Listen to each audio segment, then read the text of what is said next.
Why, hello everyone. Welcome to Redneck Ways model build. It's been a while. I've been busy the last few weeks, but we're back on it on 1941 Plymouth coupe. And last thing we done was, well, the only thing we done was we assembled the motor, the engine. So we're going to paint it tonight. I did a little research and looked it up. It's a Chrysler Blue. That's what color the engine is supposed to be. So we're going to have to try to do a little mixing up and see if we can get it close. So, but that's what we're going to be shooting for Chrysler Blue. Tonight's car, you know how we always have a Hot Wheels or a Matchbox car or something. Well, the night's episode car is the 75 Chevy Blazer Custom Jaws. But that's a nice looking car. This is Hot Wheels. I like that big old bow tie. It did pretty good. It looks pretty good. It looks pretty much exactly what it did on the movie. Let me get it up here.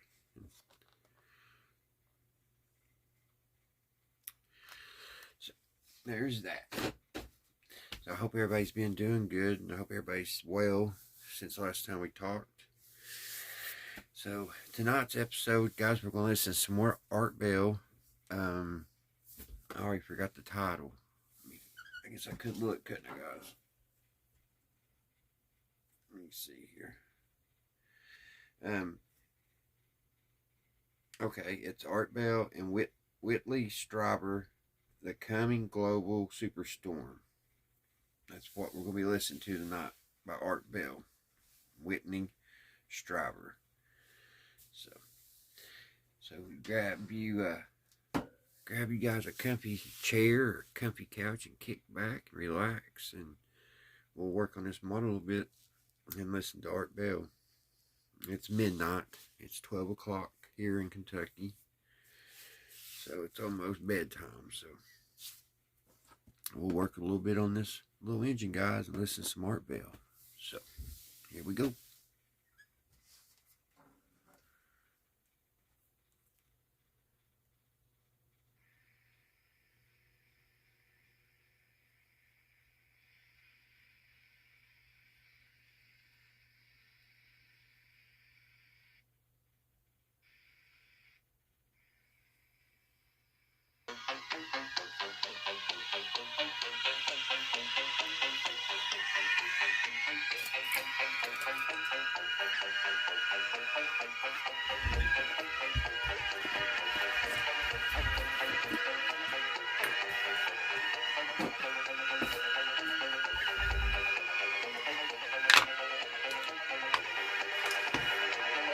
From the high desert and the great American Southwest, I wish you a good day wherever you are, and welcome to my talking book, The Art of Talk, I call it. And glad to have you. This is going to be quite an affair. It is all about my life. We'll begin with the early years, but I should tell you the book cover, if you cannot see it, is colorful. It was done by an artist. It depicts me artistically and I think rather accurately. It has flying saucers. It has all kinds of paraphernalia that one might connect with my program, the eclectic program that I do. At any rate, let us begin at the beginning. And most of this, of course, was not remembered by me, but remembered by my parents for me. It concerns the early years, my birth. By the time I came into this world on June 17th, 1945, Franklin Roosevelt had died in office after becoming the only man in U.S. history to be elected to 4 presidential terms. At that time, U.S. forces were also well ensconced on Okinawa after an April 1st invasion. Within a couple of months of my birth, the first atomic bombs ever would be dropped to destroy human lives at Hiroshima and Nagasaki. And of course, 1945 would see the end of World War II. It was a monumental year, the end of an era, the beginning of a new one. And I've become very much part of this new era, part of the tumultuous generation known as the baby boomers. Yes, I'm a baby boomer. When I think about when I was growing up, my thoughts center about my parents. Wish I could honestly say my childhood was a happy one, but I can't. My years growing up were not altogether happy years, largely because of my parents. They both had such promise when they were first wed, but it quickly deteriorated after that. My father, well, he was a strong, dominant personality. My mother, not very much different. There wasn't very much balance between them because they were so similar. They fought like hell. That made life in our household hell. My parents were known by their friends and acquaintances as the Battling Bells in 3 states, Connecticut, New Jersey, and Pennsylvania. What? Unfortunately, despite the obvious disharmony in those days, people tended to stick it out, even as in my parents' case for more than 20 years. I think I'll begin with my father. My father is Arthur William Bell, Jr., named after his father, my grandfather, Arthur Bell. So that makes me the third Arthur William Bell. The Bells also had another thing in common. They were leaders. Francis Bell, who preceded my grandfather, was one of the early founders of Stamford, Connecticut. My grandfather served as a councilman at large in Stamford. I thought that was Then there white was and my father, who silver. became an officer in the U.S. We don't Marine need that Reserve, right now. another leader. Now, in my own peculiar way, I suppose, I function as a kind of leader, or at the very least, I'm in a unique position of influencing people. It is interesting, isn't it, how things work out in line with one's heritage. My father was the person who made my life most difficult on me as I grew up. He was a stern-driven man. He expected much of himself and of me. Years later, it dawned on me that many of those expectations made me a driven, ambitious man. My father grew up in a fairly well-to-do family from Stamford, Connecticut, went to South Kent Prep School, eventually gained entrance into the prestigious Wesleyan University. While at Wesleyan, my I don't father like was no this doubt new affected model by paint. They the fervor changed the over formula events concerning World since War II, and when I was a maybe kid. that explains why he enlisted in the Marines in June of I 1940 just don't like it. and was sent to Officer Candidate School at Quantico, Virginia, graduating as a second lieutenant in 1942. Didn't take long before he was called to duty, and his ideal of serving his country quickly became reality. Now, in the summer of I 1942, think we just need a dash my of father black, was summoned guys. by the We got Marines it. to receive Not officer much. training at Not the much Philadelphia black. Naval Yard, achieving the rank of captain Just after a just little 4 bit. months. Then, on June 18th, 1942, his life would change forever. He was sent into combat at Guadalcanal to command a battery of 37mm anti-tank guns. Black. Make it a little Guadalcanal, shiny. as well as the Florida and Savo Islands Well, of that maybe I region, want flat were the black. object of attention, much of it at the time, because of one coveted airstrip on Guadalcanal. Both Japanese and Allied forces viewed the island and the surrounding area as a strategic location in the South Pacific. Captain Arthur Bell's mission was to fight off the Japanese as the Allied forces made an attempt to control that airstrip. Or do it. The fighting over this little airstrip was voracious. At one point during the ordeal, the Japanese had battleships with 14-inch cannons positioned at night off the shore of Guadalcanal, relentlessly pounding high explosives into the Marine holdings. By February of 1943, my father returned I home, just got it. relieved, but still of the opinion that the Marine Corps offered a fine career. Fate was to dictate otherwise. He'd eventually end up at Camp Lejeune. That's the Marine base at New River, North Carolina, where he'd meet my mom. My mother, the former Jane Lee Gamere, was born in Washington, D.C., raised in Essex County, New Jersey. Now, her father, my grandfather, Albert Pruden Gamere, was also connected with the armed forces and was, again, in a position of leadership. In his case, he graduated from the 1st Plattsburgh, New York training camp eventually becoming a major in the U.S. Army Quartermaster Corps.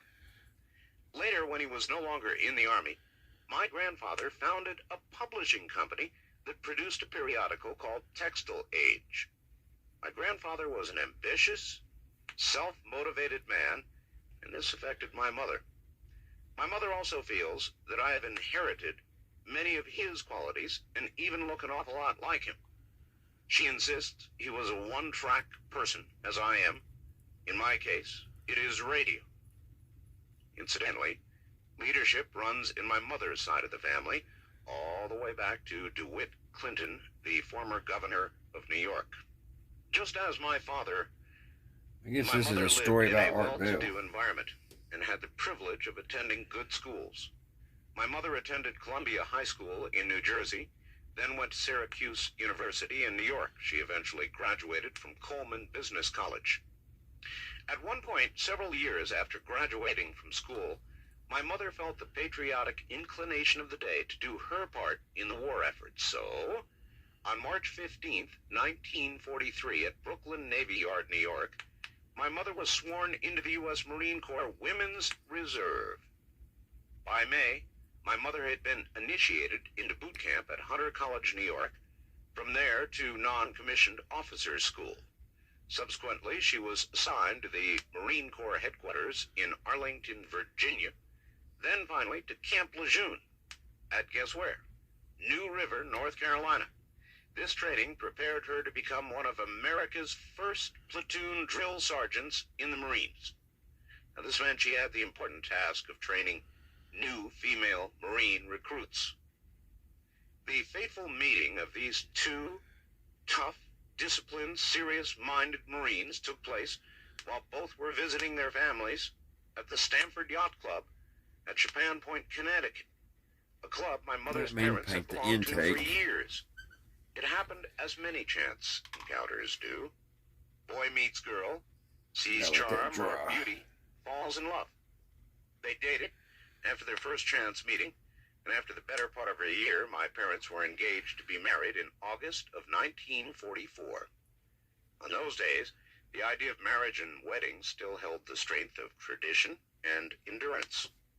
My parents were in love, and perhaps like most people, they truly believed, as everybody does, it was forever. For my mother, her marriage to my father would mark the direction she thought she needed in her life, just as so many other women of that day did. There was an idealism that pervaded the country in the 40s, particularly at the end of World War II. The majority of Americans wanted to get on with their lives, get married, have babies. My parents, quite frankly, were no different. For the record, my parents were married at the First Presbyterian Church in Stamford, Connecticut on a Saturday afternoon, August 26th, 1944. Well, that's dry. We can work on the tires. I don't think I was conceived as a honeymoon baby. So let's see what we got. It came pretty damn close, as it was only about 10 months later that I emerged into this mixed-up world. My mother would tell you that she knew she was pregnant because the smell of coffee from the mess hall, ordinarily something she found rather pleasant, fragrant, made her run for cover. The trip to the hospital was on the chaotic side. The rims. The MPs stopped my father for speeding. They found on the a nice base, looking body. but fortunately, he was able This is to going to be a convince pretty them good that sized time model. was of the essence. They ended up providing us with military escort, complete with sirens, to Camp Lejeune Family It's Hospital. 125 There, scale. I took my first breath into this world at 12:23 p.m., just 4 days before the Japanese finally surrendered at Okinawa. We're definitely going to white I walls, was a guys. long baby, 22 1/2 inches, weighed in at 7 pounds, 9 ounces. Duly named Arthur William Bell III. My mother would eventually call me Trey.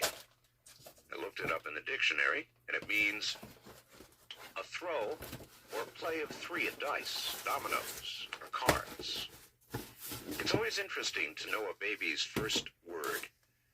If only out of curiosity. Now, I'm a little skeptical of this, but my mother claims that my first attempt at communicating at this very early age came in the form of an utterance that sounded like lady-o, which which she insists could only be translated to mean radio, which in effect foretold my future. I don't know.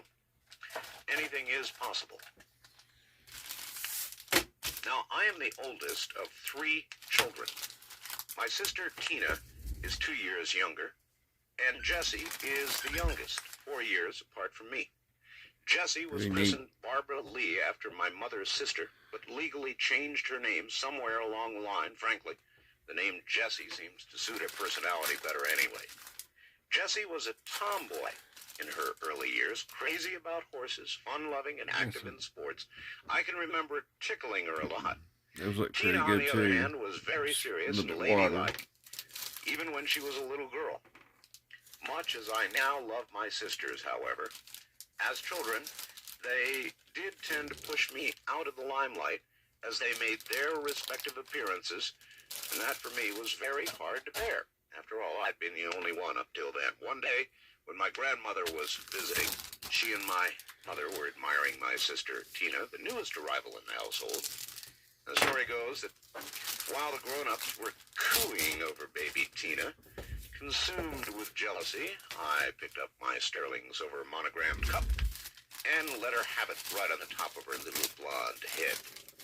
No permanent damage resulted to Tina, but my cup bears a deep dent to this day. I next directed my attention to my youngest sister, who came along a couple years later. Jess has a permanent mark on the bridge of her nose where I winged her with my sandbox shovel. Actually, it was quite a shot. In this and other incidents, I was determined to make myself the star of the family, no matter what it took.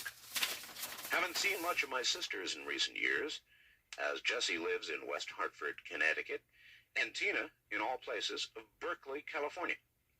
We're also busy with our own lives that reunions have been few and far between. Shortly after my birth, World War II came to a painful, grinding close. During those profound historical times, I lived my first 2 months of life at Camp Lejeune. I don't remember any of it. My father's association with the service ended with World War II.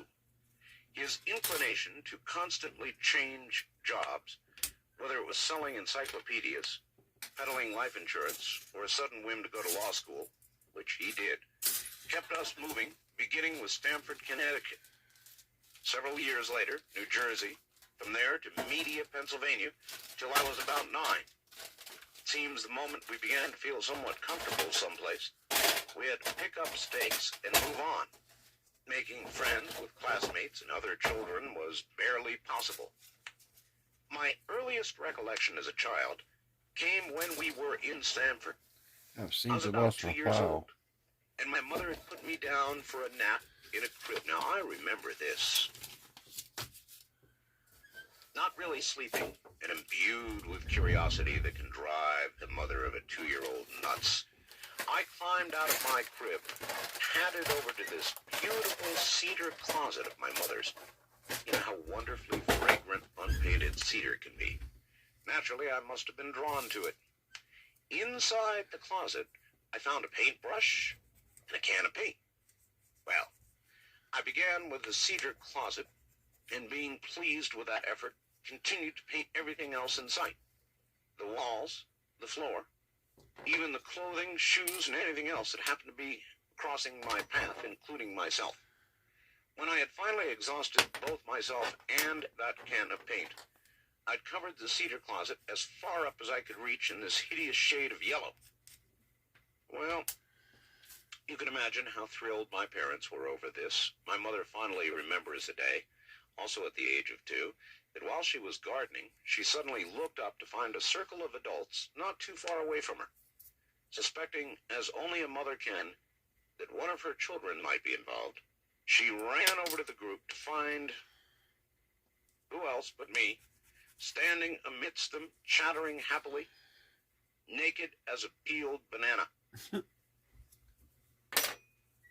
Perhaps there were indeed early signs of my future interaction with the world. Probably what had the greatest impact on me during my childhood were the battles of my parents. As much as I love both my parents, it's clear my parents were not happy with each other. As Marines, they were both very much alike. but in a way that was destructive to their relationship.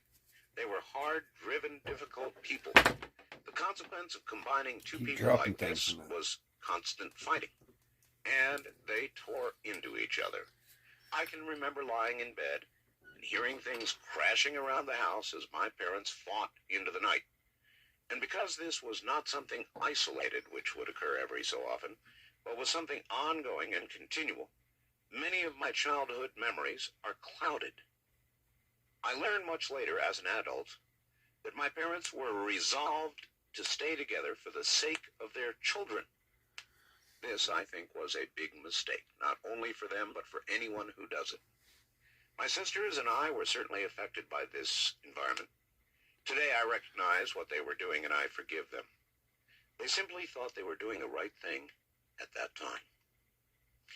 If I could name the most boring thing I can remember in my life, it would have to be school. I began my school career when we lived in Stamford, Connecticut. Right from the very beginning, all the way through junior high and high school, I hated it. The subjects generally bored me. The teachers bored me. The whole experience was boring. I can remember watching the clock that was inevitably on the wall of each classroom, marking off the passage of time. Sounds like me. Click, click, I hated school click. too. 1 second at a time until I could finally be free to do what I wanted. Consequently, my grades were never particularly high. Of course, I'm sure my home life had something to do with my lack of interest in school. Some of my friends love school. So, in order to amuse myself and to get through the tedium of school, I became a nuisance to my classmates, my teachers, everybody else who got within range. You could pretty much count on me to be the kid who always got into some kind of trouble. Probably remember somebody just like me in your class. I played dirty tricks on the other kids, talked back to the teacher constantly, got into arguments and so forth. I was the pain in the ass who would put the tack on the seat for somebody else to sit on, or fire spit wads across the classroom to pelt somebody in the neck. I was the one who would rocket a rubber band at somebody, challenge authority whatever way possible, make faces or disgusting noises during class. You know. Well, my parents didn't know what to do with me either.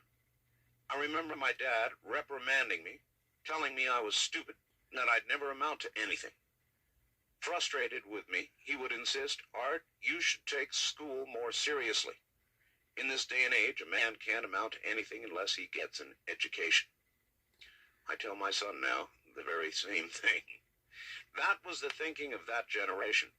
You did well in school, went to college, graduated, got a good job at a good company, got married, raised a family, white picket fence, whole thing, lived happily ever after. Well, I, of course, saw no point to any of that, continued in my wayward ways. And although my father would attempt to discipline me, I just got all the more rambunctious. Yes, I really was a hellraiser. As a matter of fact, my sisters and I were all a bunch of little hellraisers, but my parents did try to keep us in line.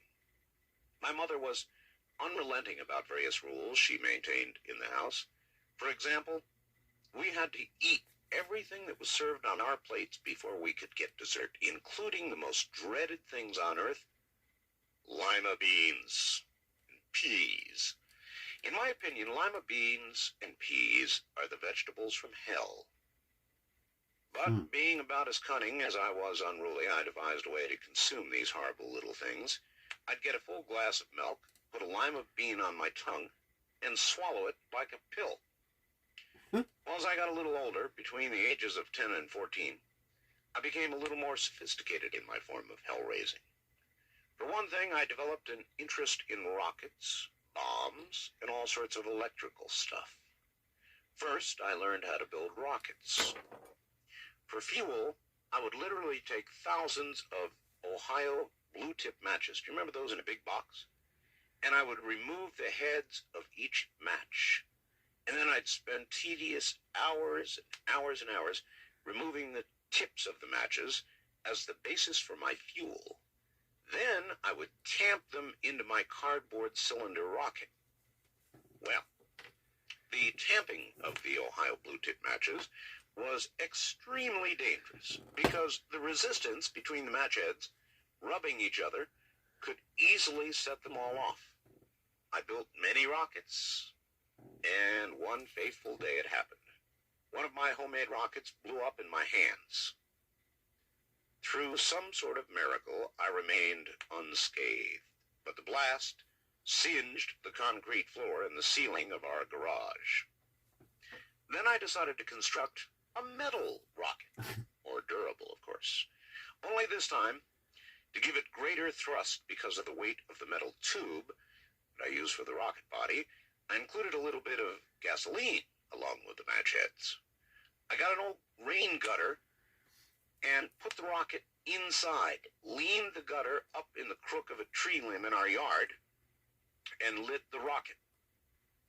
Well, the rocket did not do as a rocket should do. It did as a bomb should do and blew up promptly. It didn't lift off. Instead, it was a terrifying explosion, and it blew the rain gutter into millions of pieces, ripped the limb right off the tree. Man, what a disaster. To this day, I still marvel at the fact that I didn't get hurt or killed by the shrapnel. Despite any possible danger, one mischievous escapade led to another. I've always been fascinated by electricity, how it works, what you can do with it, and so forth. So, one day I decided I'd rig up my backyard lawn as a minefield. It's not hard to do. Every few feet, I buried a cherry bomb. We used to have them in those days, remember? Connected to a wire, which led to a panel I had in my room. Each panel had switches and lights. Very impressive invention. My plan, actually, was to wait until my neighbor, boy who lived next door, entered the yard so I could commence exploding one bomb after the other, to get him to hop around in sort of a comical fashion. Well, I eventually got impatient, and so began to set them off anyway. What a mess. In a matter of minutes, huge pieces of turf were blown all over the place into the air. I basically blew up my lawn. A lawn I never really liked mowing anyway. Apart from the rockets and bombs, there were two things in my life that really captured my attention, my imagination for the first 12 years of life, and in many ways became my solace. From about the age of 3 on, I became, and I still am by the way, enthralled with flying. I had and still have to this day a deep, abiding, longing desire to fly. The idea of soaring high above the earth, looking below with a perspective you can't get in any other way, is partly what draws me to it. It's also the freedom you feel, to glide, to drift along with the wind like a bird. My young, bait industrious mind devised many experiments to achieve flight. Once I took an old umbrella and climbed to the top of a red barn. I hoped to launch myself, umbrella in hand, from the top of the barn and fly, or at least float for a while, of course.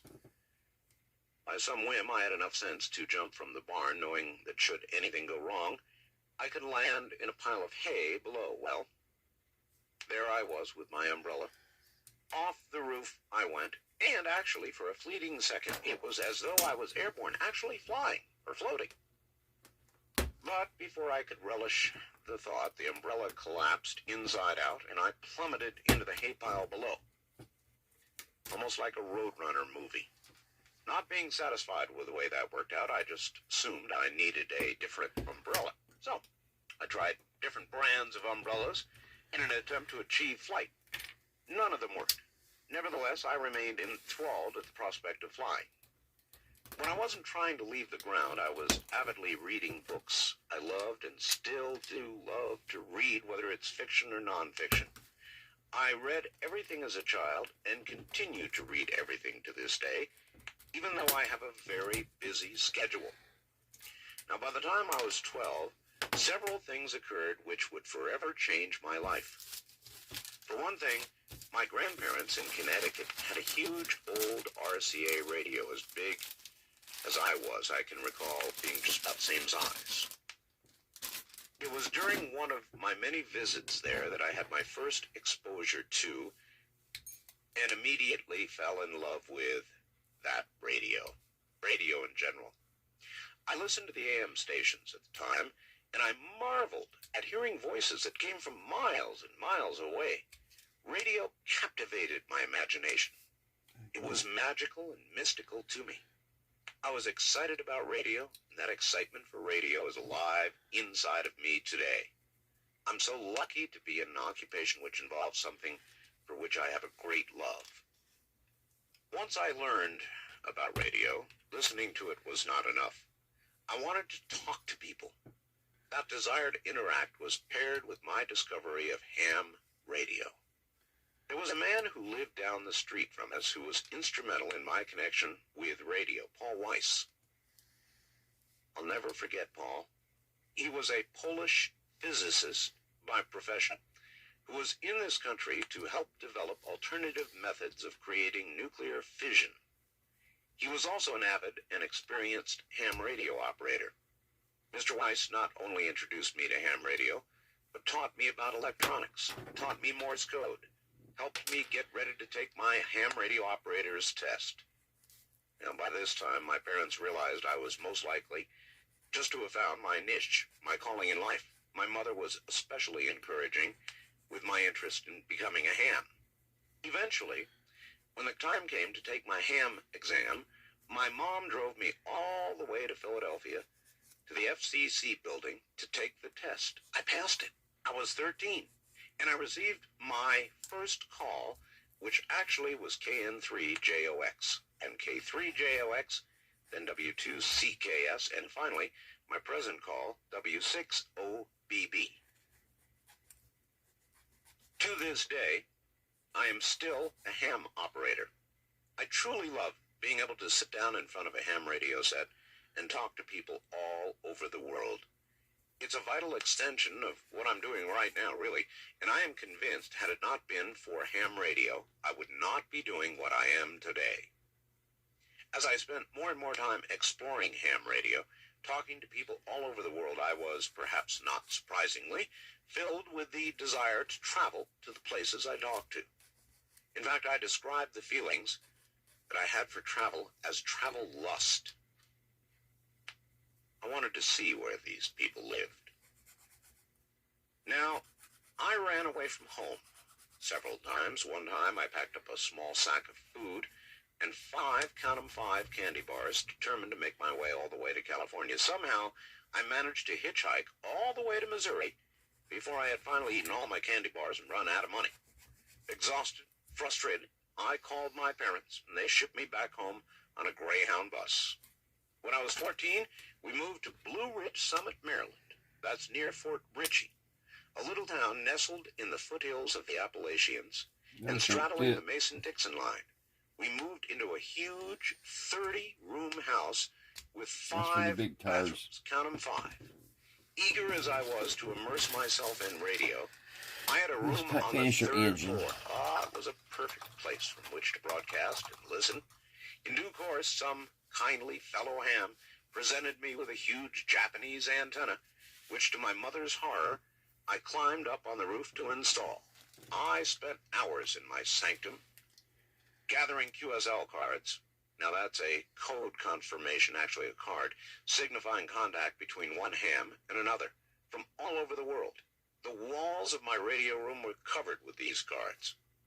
Though I was able to spend time doing what I loved, there still was an undercurrent of chaos in my house that prevented me from truly being at peace, forced me to consider whether I wanted to remain there as I approached my 18th birthday. As I broached the subject of enlisting in the service, my parents probably breathed a big sigh of relief as they were beginning to run out of ideas on how to deal with the black sheep of the family, and since their marriage was on very thin ice at that point, they did not need additional problems from me. Accordingly, even though I was still only 17 at the time, they signed the necessary consent form, and I was officially enlisted in the Air Force and off to see the world. Now, when I was 17, I got out of high school.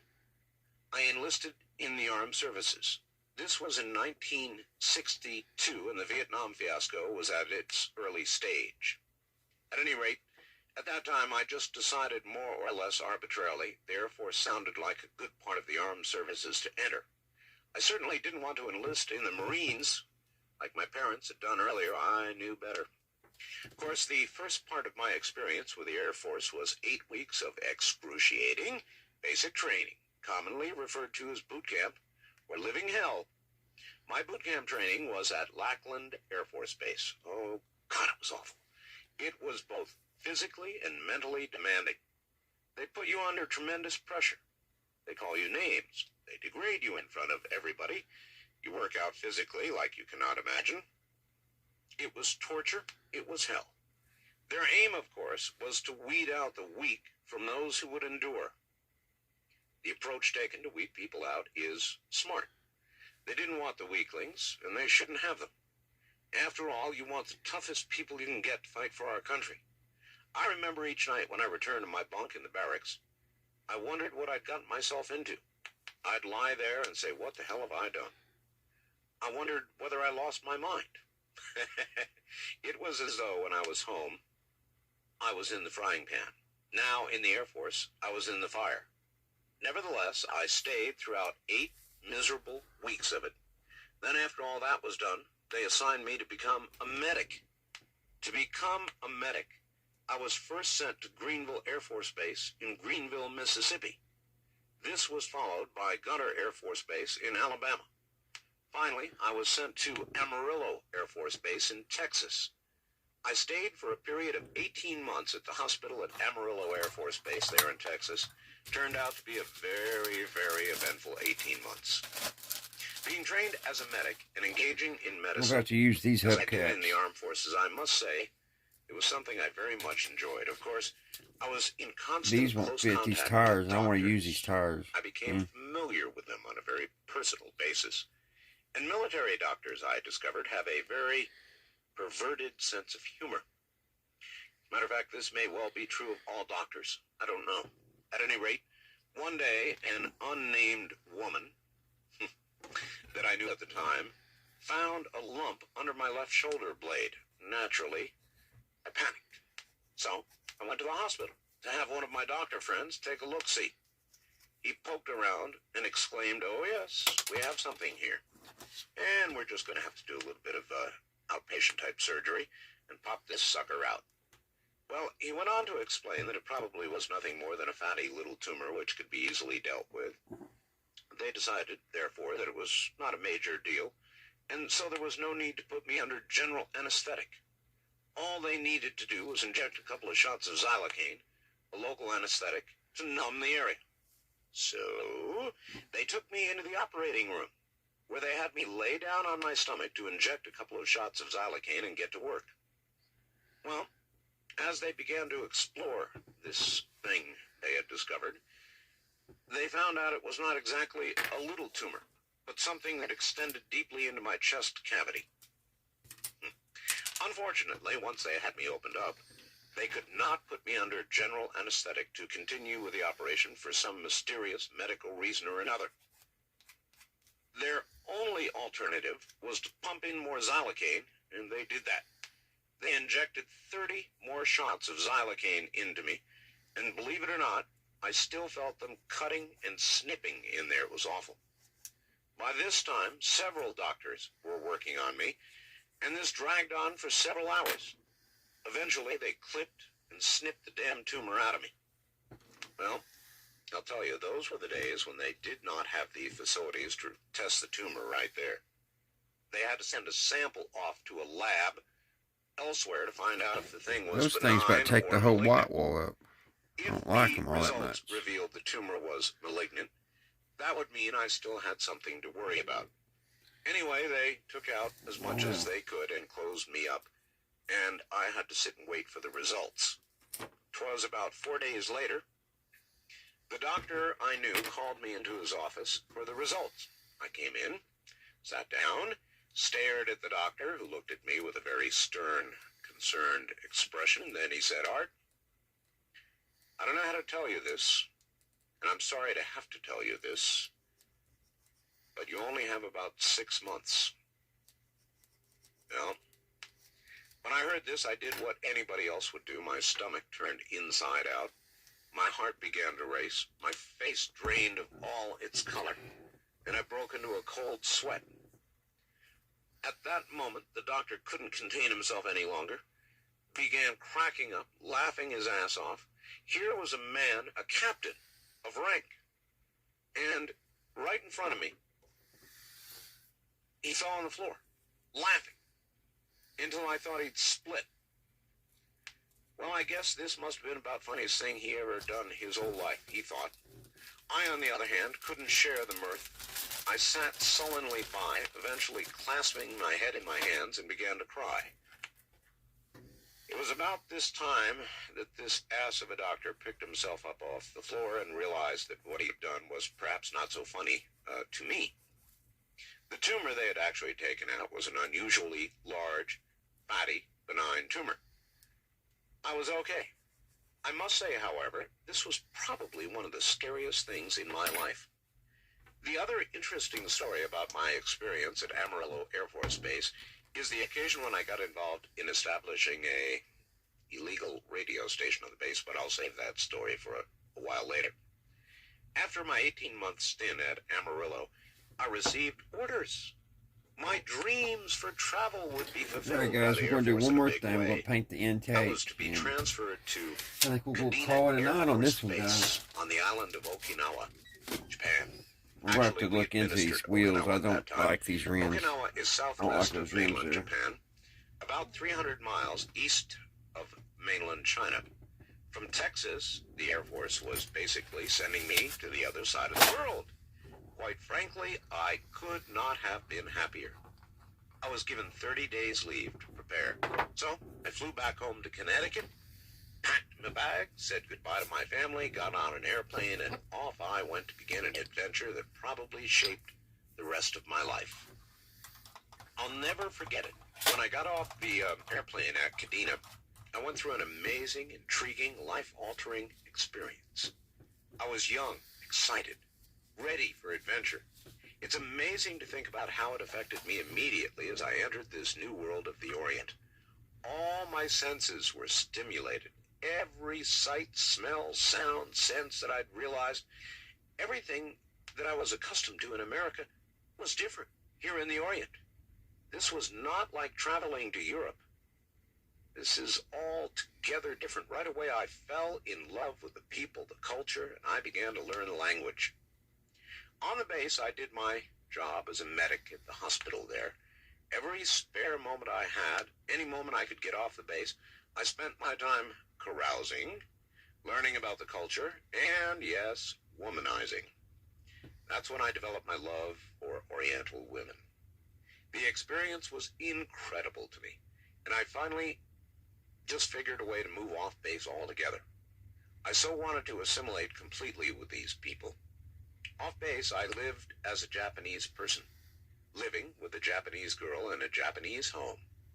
Like the Japanese, I slept on the floor on what are called tatami mats, ate Japanese food, wore their clothes, watched Japanese television, and so on. It was as though I became Japanese.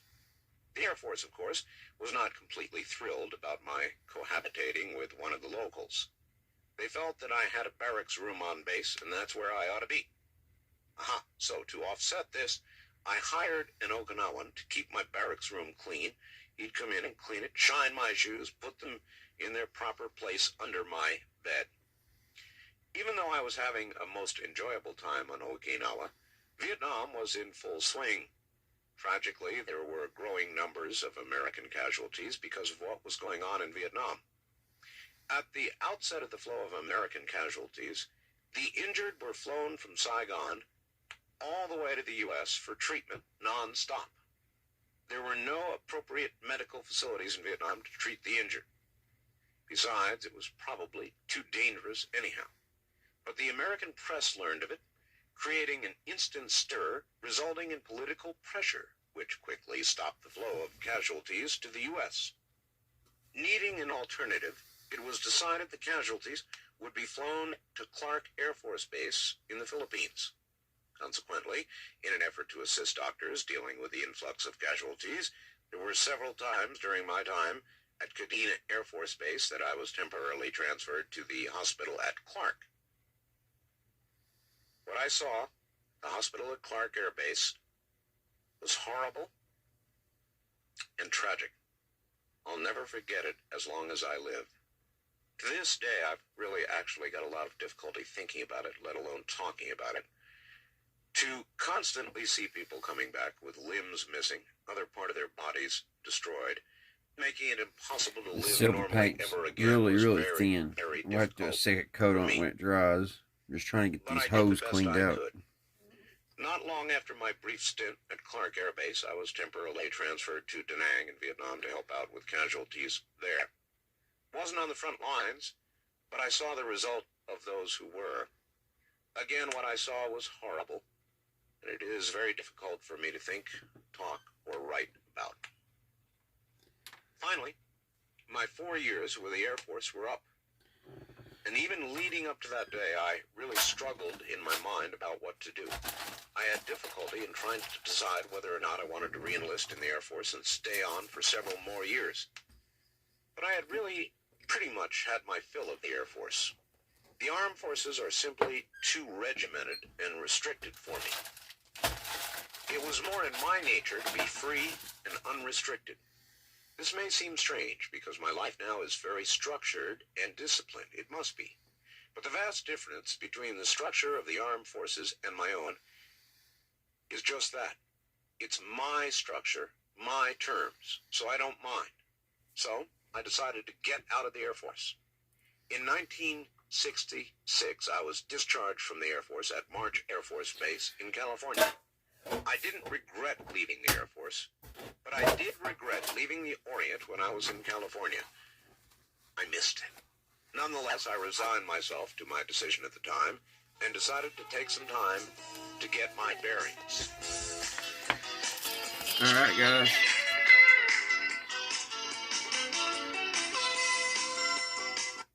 Alright, that's the end of that part. And the next time we hit do work on the model, we'll do part 2 of Art Bell. So, hope you guys enjoyed watching. I'm not happy with those rims. You know, I don't know. I guess that's how they're supposed to be. You barely see the white walls. I really like those, with the red around, but both sets I looked at, I don't see how you can do that, because even on this set, I don't see how you can paint how they have it here, red, and then have the chrome cap. Not unless there's another rim in this box. Maybe I'll go through it and see. But I do know I'm not happy with these tires. Not happy at all. But we did get the motor done. I got pretty close to Chrysler blue, I believe. The intake, we'll have to put another coat, maybe 2 more coats of silver, aluminum. So it's just going to take time on that. So, alrighty, guys. Thank you all so much for watching. And until next time, I'll see you right here at Redneck Ways. And guys, I'll try not to take so long to get back to the model next time. Bye, guys.